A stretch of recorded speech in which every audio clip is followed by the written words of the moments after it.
Thank you so much for watching my video, and if you have not yet done so, please subscribe to my channel as it really helps me out, and also please press that like button. And if there's other movies that you want me to review or video games review, just leave it down in the comment section down below. And also please press that ring bell as you will be notified for future videos. So let's get started with today's video.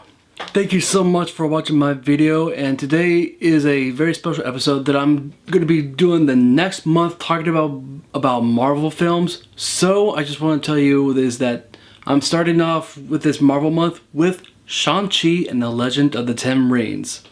So with that out of the way, let's get started with today's video.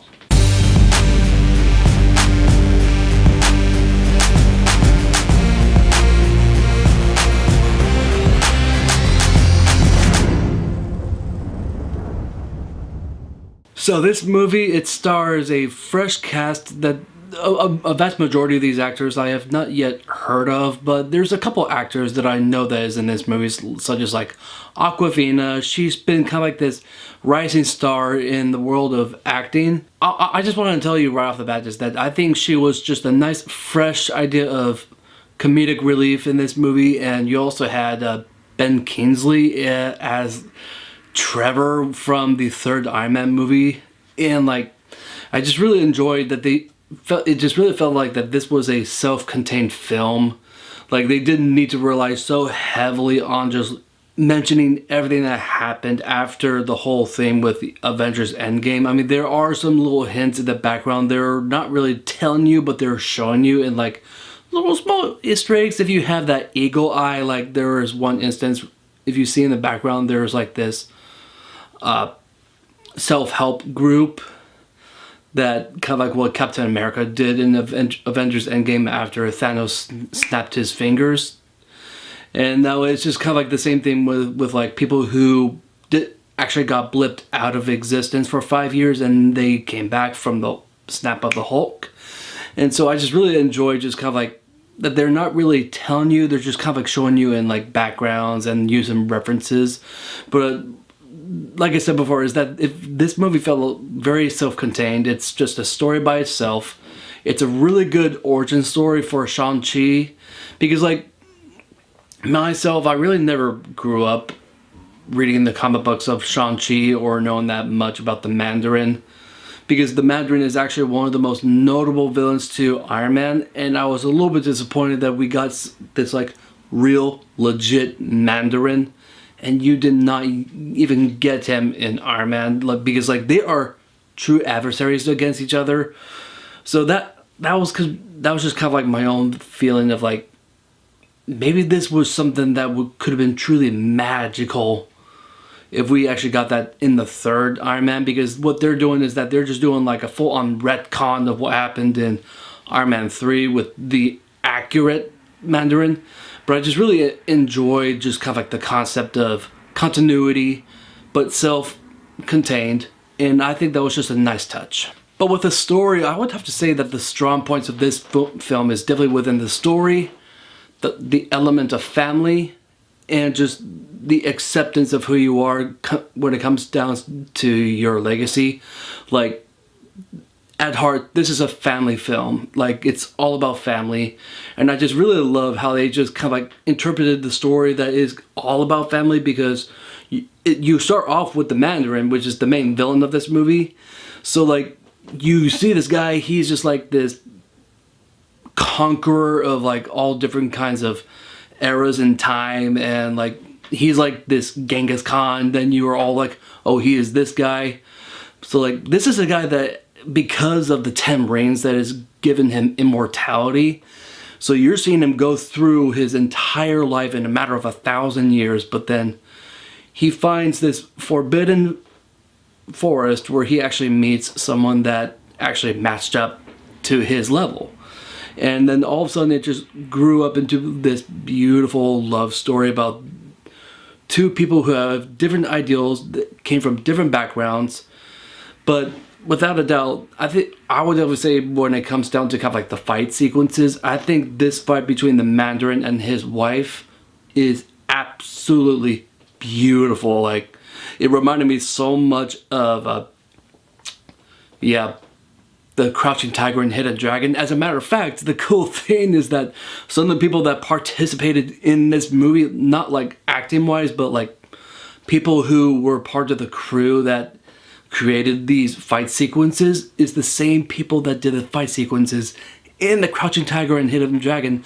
So you can definitely see that stamp of the Crouching Tiger, Hidden Dragon into this film, which I think they did a phenomenal job with. Like all the kung fu and just kind of like everything just felt like it was a dance.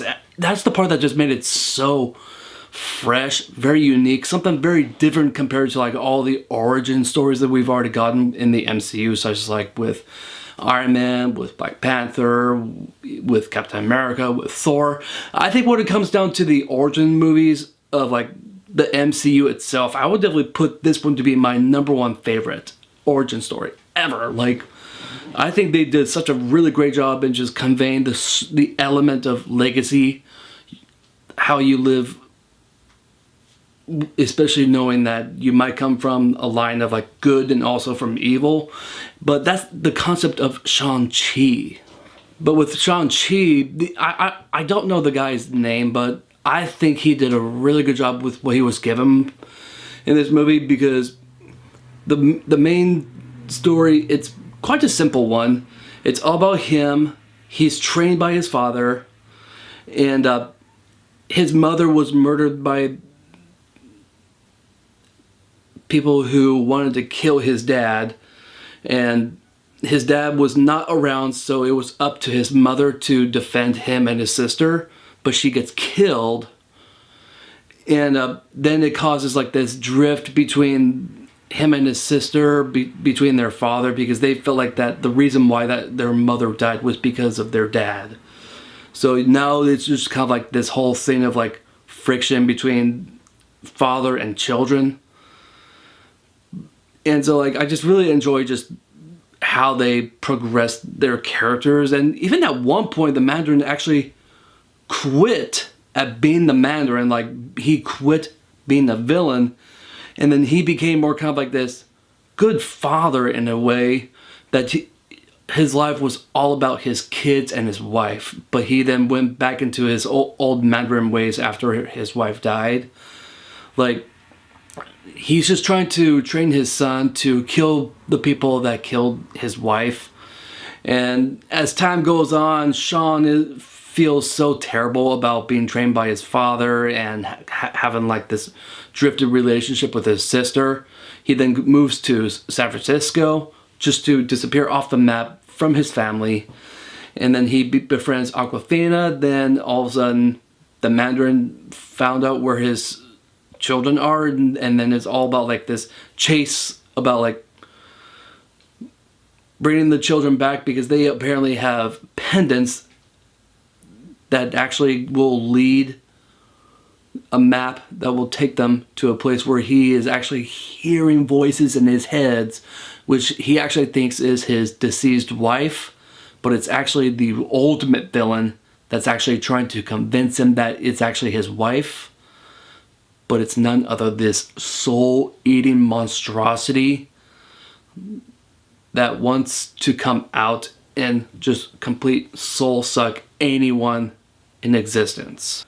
But like I said before, is that this is a family film, and more importantly is that the characters are so well developed in this movie that without a doubt, I think that this one, along with the Eternals and a few other MCU films, I think these are more kind of like these cinematically beautiful films, because the imagery is just so crisp, just kind of like the CGI. I mean, there was a couple of moments when the CGI felt a little bit wonky, but you know what? I think they wanted to wait until the very climactic battle to showcase the real best part of the CGI, which was like this beautiful, it was just like a full-on like Dragon Ball Z dragon-like creature. It was so majestic. I mean, like, when it comes down to dragons in cinematic history, I would definitely put this one in like some of the best portrayals of dragons, aside from like Smaug from The Hobbit and probably some of the dragons from Aragon. And this one is kind of like Let's just say that it's a very old film with Dennis Quaid, and it's actually, the dragon is voiced by the late Sean Connery, Dragonheart. But when it comes down to dragons in cinematic history, this one is definitely among like my top 2 favorite dragons in film. So overall, they did a really good job with the visual effects, the storytelling, the characters, and it did have a couple pacing issues, and just kind of, they definitely did some shoehorning of like MCU-isms in there, such as kind of like that over-the-top craziness of cornucopia of like magic and just like vivid colors. I mean, without a doubt, I gobble it up. But like, it definitely had all that MCU stuff in that over-the-top action, over-the-top colorization, kind of like that Disney Marvel humor in it. And like always, they would always have the main hero go shirtless just to showcase how very strong they are. Like, it feels like that they now have like this checklist of stuff that they have to do in a Marvel film. But sometimes that just that whole thing about like making a Marvel film, it can get old very quickly. But for some reason, just with like having new characters that I've never heard of, they just somehow made it work. But I would definitely place this one to be like probably in the top 10 films in the MCU, and I had a lot of fun with it. And like, it's not the best, but you know what? I really enjoy it for what it is. So with this movie, I would have to say that this movie is a good, probably like 7.5 to 8, somewhere in that range. But just to round it up, I'm just going to give it a 7.75 out of 10. This is a very entertaining film. The action is absolutely incredible. Like, when it comes down to the action, I would definitely say that this is kind of like the Aquaman of the DC universe. So this is the Aquaman of the Marvel Cinematic Universe. So like, the action is absolutely fantastic. Some stuff felt a little bit wonky. The pacing could have been better, but you know what? This is a real fantasy-filled Marvel stamp of a film. It is just a lot of fun. Story is great. The visualization is fantastic.